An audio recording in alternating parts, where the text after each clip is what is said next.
నమస్కారం. భగవద్గీత అధ్యాయం 2 సాంఖ్యయోగం. ఇక్కడ నేను ఈ అధ్యాయం యొక్క ముఖ్య ఉద్దేశాన్ని తెలియజేయడానికి ప్రయత్నం చేస్తాను.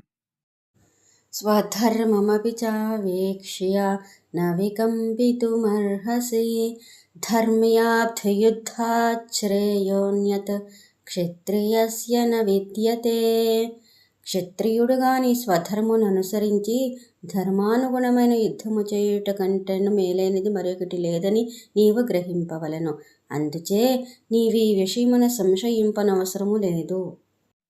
కొన్నిసార్లు మనం చేయాల్సిన ధర్మం లేదా పనిని భయం వల్లనో లేక బాధ వల్లనో నేను ఈ పని చేయలేను, నా వల్ల కాదు, మీరే చేయండి అని వెనకడుగు వేస్తూ ఉంటాం. అటువంటప్పుడు మన పెద్దలు ఏదో ఒక సలహా ఇవ్వడం చేస్తూ ఉంటారు.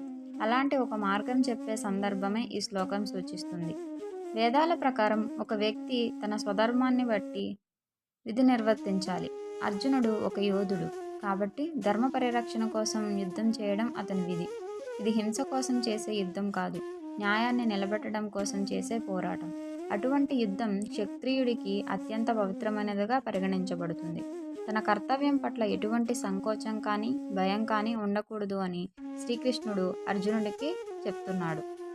ఇక్కడ మన జీవితంలో ధర్మం అంటే తల్లిదండ్రులు పిల్లలను గారాబంగా పెంచడం, మంచి విలువలను నేర్పించడం, వారి ఎదుగుదలకు అవసరమైన సదుపాయాలను కల్పించడం తల్లిదండ్రుల ధర్మం. అలాగే పిల్లలు తప్పు చేసినప్పుడు మందలించి సరైన మార్గంలో పెట్టడం కూడా తల్లిదండ్రుల ధర్మమే.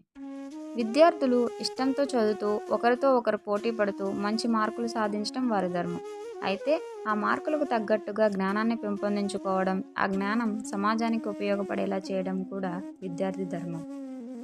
భార్యాభర్తలు ఒకరినొకరు అర్థం చేసుకుంటూ ఒకరి మాట ఒకరు వింటూ చిన్న చిన్న సర్దుబాట్లు చేసుకోవడం, కొన్నిసార్లు ఎదుటివారి కోసం తగ్గి ఉండటం ధర్మం. కానీ ఎప్పుడూ ఒకరిదే పైచేయగా ఉంటూ వారు తప్పు చేసినా కూడా తామే కరెక్ట్ అని వాదిస్తున్నప్పుడు అవతలి వ్యక్తి మౌనం వీడి ఎదుటివారికి అర్థమయ్యేలాగా గట్టిగా చెప్పడం కూడా వారి ధర్మమే. ప్రమాదానికి గురి అయిన వ్యక్తికి కాలు విరిగినప్పుడు ఆ కాలుని బాగు చేసి మళ్ళీ మామూలు స్థితికి తీసుకురావడం ఒక డాక్టర్ ధర్మం. కానీ అదే కాలు భాగం విషపూరితమయ్యి అది ప్రాణానికి ముప్పుగా మారినప్పుడు ఆ భాగాన్ని తొలగించడమే అక్కడ వైద్య ధర్మం.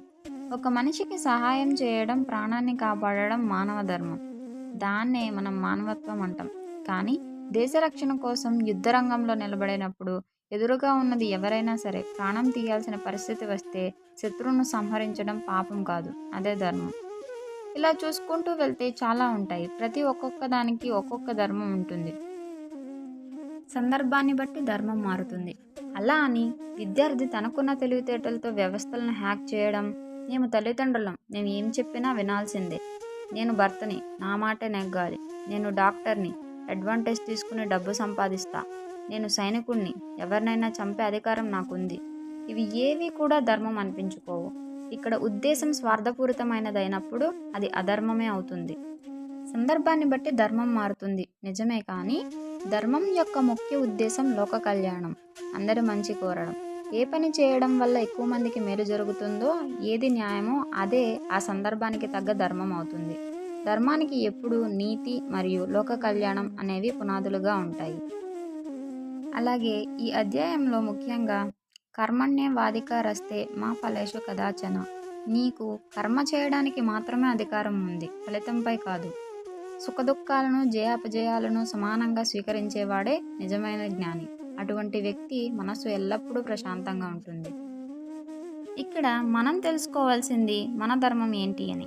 మనం ఏ పాత్రలో ఉన్నా మన ధర్మాన్ని అనుసరిస్తూ చేసే పనిలో ఫలితం ఆశించకుండా దానిని ఒక దైవ కార్యంగా భావించి నిర్వహించడమే ఇక్కడ అసలు సారాంశం. అర్జునుడికి శ్రీకృష్ణుడు ఇంకా ఏం బోధించాడో మనం 3వ అధ్యాయంలో తెలుసుకుందాం. అంతవరకు సెలవు. జై శ్రీకృష్ణ. నాకు తెలిసినంతలో మీకు చాలా సులభంగా వివరించే ప్రయత్నం చేశాను.